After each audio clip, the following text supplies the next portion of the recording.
Welcome back to On Texas Football. I'm CJ Vogel. A little Sunday Fun Day edition for you, recapping the Senior Bowl, my trip to Mobile, as well as a look ahead to some draft grades, some draft recaps, as well as some maybe some what's to come in 2025. I got to talk to a couple members of the Senior Bowl roster who had some ties to future Longhorns in 2025 and who will be big pieces of this future program as well. But we'll start with the solo Longhorn that made the trip out to Mobile. That was, of course, Barryn Sorrell, who drew rave reviews and ended up being the defensive line MVP for the American team.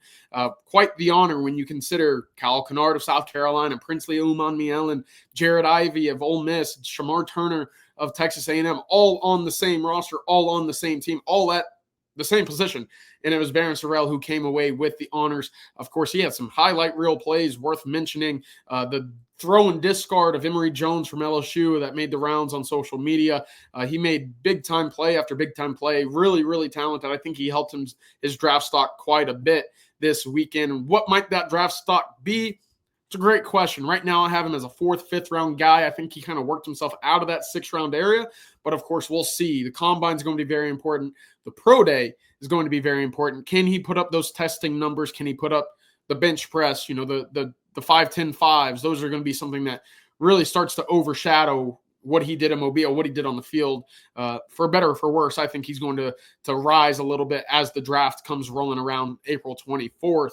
But we'll get to that here in a bit. I got to chat briefly with Barryn Sorrell. Again, the only Longhorn that made the trip to Mobile. And I know there were some questions because Jaden Blue was expected at the East-West Shrine Bowl. Alfred Collins, Vernon Broughton, Gunnar Helm, Andrew Makuba. Those were the 4 other prospects, former Longhorns, who were expected to participate this week in Mobile for the Senior Bowl. All 4 of them dropped out. Blue dropped out of the Shrine Bowl. The word that I got, and this was very similar to what happened with Ohio State players, Notre Dame players. Penn State had a few guys that opted out as well. Look, you play 16 games.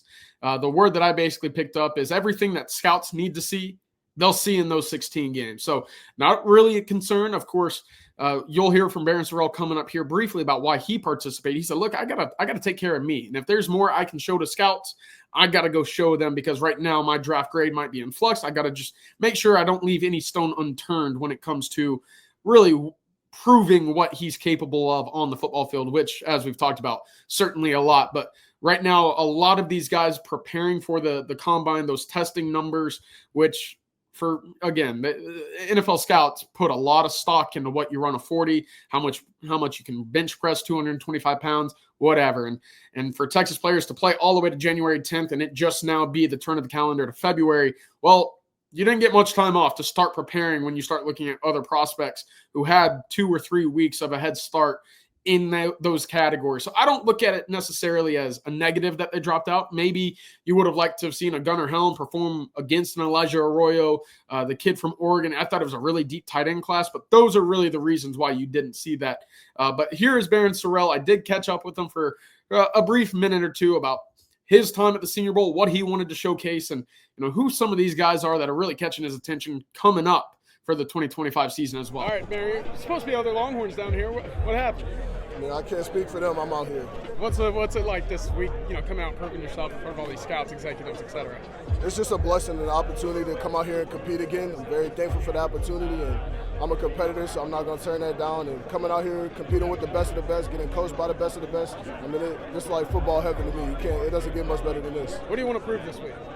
That I'm just a winner. I mean, I come from a winning program, and out here I'm obviously performing individually in terms of drills-wise, but I mean, I want to win the game as well, but starting off with the drills, winning every rep, and I'm a leader as well. I want to lead the guys and lead this team to a victory on Saturday. I know Texas sending a lot of guys to the draft has been a common trend in the last 2 years. How important is it for you to be one of those guys that's carrying the torch for the next era? Yeah, it's a blessing to be in this position. It took a long process, a lot of work to get where we was. I mean, my freshman year we had 0 guys drafted, and now we're back-to-back, probably going to have double-digit draft picks. So at this point, I think it's going to be a continuing thing for the University of Texas where we are as a program, and Longhorn fans should be very excited for that. And last one for you, who are the young kids coming in to take over, the job that you had on the field? I mean, we had a lot of playmakers in that room. I'm pretty sure everybody already know. We got Colin Simmons, we got Colton Vasic. I mean, it starts with Ethan Burke. He's already a veteran guy, made a lot of plays, and he's definitely going to be spearheading that run. But then you also go with Trey Moore. I mean,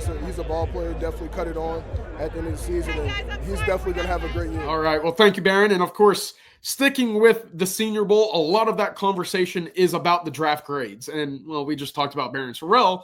There's another Longhorn who's declared for the draft, whose draft grade is a hot topic, and that's quarterback Quinn Ewers. I was able to talk with two NFL agents in Mobile about where they kind of see Quinn Ewers falling. I know some think of him as a first-round arm, but not a first-round, production, film, tape, whatever you want to call it. I won't argue with that. Some are saying he's going to go 6th, 7th round. I don't see that because of the arm talent.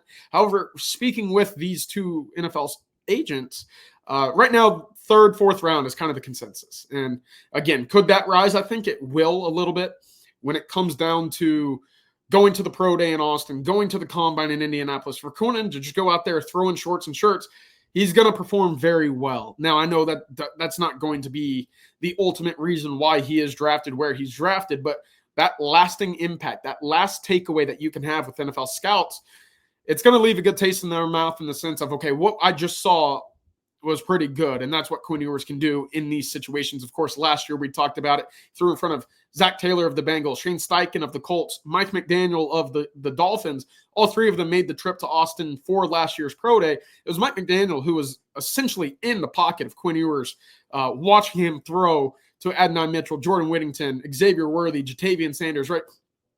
They rarely gave him any room to breathe in that pocket. Be interesting to see how many executive scouts, head coaches, pull up this year for the pro day in Austin. A lot of them with eyes on Quinn, obviously, but 3rd, 4th round pick is kind of where I'm hearing right now. One scout actually looked at me and said, "Oh, he's a 5th round guy," and he did have a caveat, obviously talking about the testing. Needs to stay healthy, needs to prove that he can put on good weight. That's basically been the story of Quinn Ewers his entire time in Austin. But here's my takeaway really about this.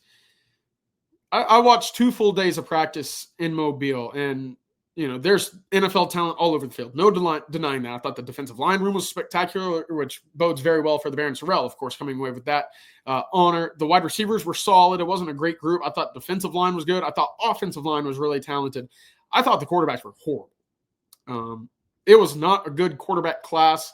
I have them ranked actually in terms of the most accurate guys that I watch. I thought Dillon Gabriel was the best quarterback in attendance in Mobile this week. I thought Jackson Dart was soon right after. Riley Leonard from Notre Dame. Just his ability to create and escape with his legs. He's got a lot of work to do with his passing ability. Much like Jackson Dart, there's too many inaccuracies. I think he's too late going from read 1 to read 2 and making sure that the ball gets out in a timely manner. After that, I liked Seth Hennigan from Memphis. Dent Ryan kid, father's the head coach up there as well. I really liked what he had coming into the week. Under the radar guy, played a lot of football at Memphis. He kind of surprised me quite a bit in Mobile as well. And then Tyler Shuck from Texas Tech. He's number 5. Right after him, Jalen Miller was not impressed, did not have a good week. He makes the easy throws, the rollouts, the waggles, the short, quick routes look impossible sometimes. And the athleticism is going to have to take him to the next level. It's there, obviously. We saw it against LSU this year. We saw it several times, but you also see the bad games, right? Oklahoma was a really bad game for Jalen Milroe. And in these situations, when the speed of the game is quicker, when you can't escape, when you can't get to the edge as quick as you normally can in college, you got to be, you got to have it with your arm. And I just didn't think that he had it. I thought it was a tough week for him. But those are kind of where I sat with the quarterbacks that I watched in Mobile, and I couldn't help but think, if Quinn Ewers was here, where would he have sat with this group? And, well, look, Dillon Gabriel, good quarterback. Maybe the one guy that I would sit there and say, okay, right on par with Quinn Ewers. After that, I think Quinn's a better quarterback. I think he's a more accurate quarterback. I think he makes better decisions than Jackson Dart. Riley Leonard, again, I mentioned some of those refined needing to come down to read 1, read 2, read 3, down to a check down. It takes him a while to get there, though, again, the escapability, more so a strength of his. And that's one of those things with all of these quarterbacks. They can escape, they can create with their legs, something Quinn Ewers is not necessarily known for. And as Texas fans have been well documented in kind of reviewing his tape over the last 3 years, is you really don't want him to escape because you don't know what kind of injury, what kind of hit is waiting for him on the other side of the line of scrimmage. So that's one of the big things there. 3rd, 4th round pick. We'll see where that might jump to after the pro day, after the combine as well.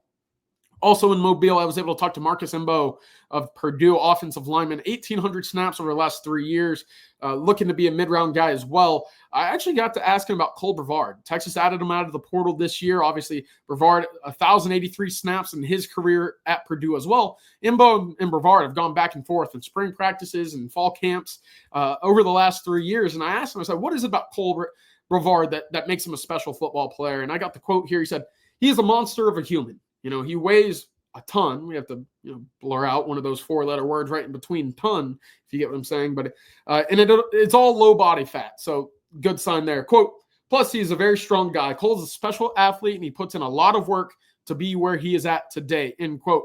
That's from Marcus Mbo, who was at the Senior Bowl. So great sign for the Longhorns. Of course, just getting a big body, 6'3.5", 335 pounds is what he was listed at Purdue. To come in and be that, that zero technique, that nose guard right over the ball, Devondre Sweat, if you will. Vernon Broughton had some moments there. Bill Norton on the goal line specifically is where I'm looking at Cole Brevard to kind of take over for the Longhorns in 2025. Texas obviously gone out and added Hero Kanu out of Ohio State, Travis Shaw of North Carolina. I still think one more is a possibility before the start of the 2025 season. So look at that spring portal window. Defensive line and a speedy wide receiver is another one. A one and done, a guy that can just kind of stretch the field, some production elsewhere. That's really the two spots that I'm zero in on, saying Texas will absolutely take a guy in the spring portal window as well. One last quote I wanted to get to. I talked to Landon Jackson, the older brother, obviously, of Lance Jackson, the 5-star freshman who just moved on to campus for the last week or two of the Texas season, as well as the new semester. I've talked to Landon before, obviously got to cover him a little bit out of high school. He chose Arkansas. I asked him, I was like, how close were you to going to get Lance to pick Arkansas in his recruitment? He said, no. I tried, but pretty early on, I could tell that he was locked in with Texas. He wanted to go to Texas, obviously committed very early. Was one of the first 5 guys to commit in the class last year. Stuck it all the way out. Didn't really waver at all either. I know there was some noise there about going up to Fayetteville to watch his brother play. Lance was locked in from the get-go. But I asked Landon, I said, look, if you had one piece of advice for Landon, what would it be? So look, come in as a sponge. Come in, head down, work. Find a way to get on the field any way you can, and good things will happen. I think he's absolutely right. Specifically, Trey Wisner is the one guy that you can kind of point to in recent years to say, just find a way on the field and good things will happen. Whether that just be special teams, or whether that just being your specific package offensively or defensively, whatever you can do to get on the field and stay on the field, that's how you earn the trust of your coaches. That's how you earn the trust of your teammates as well. So that was Landon Jackson's advice to his younger brother, Lance, who 6'6", 285 pounds, coming in as a true freshman. Doesn't look like a true freshman, but a heck of an athlete and someone that Texas is going to use off the edge, spin down into a 3-tech at times in my eyes during his career as a Longhorn. But overall, a good showing for Barryn Sorrell. Those draft grades, draft kind of reviews on Quinn Ewers as well. And then the 2 quotes from Marcus Mbo, Lance, and Landon Jackson. But that'll do it. Quick little short update for Sunday Fun Day. We're 1 week away from the Super Bowl as well as we enter the dead period coming up February 3rd. So that'll do it for today on Texas Football. Again, come join us on ontexasfootball.com. We'll have all the updates recruiting-wise, official visits, what's next with Tashard Choice. We'll get that all updated on the website. But that'll do it for today, Sunday Fun Day edition. I'm CJ Vogel. Y'all have a good one. Welcome.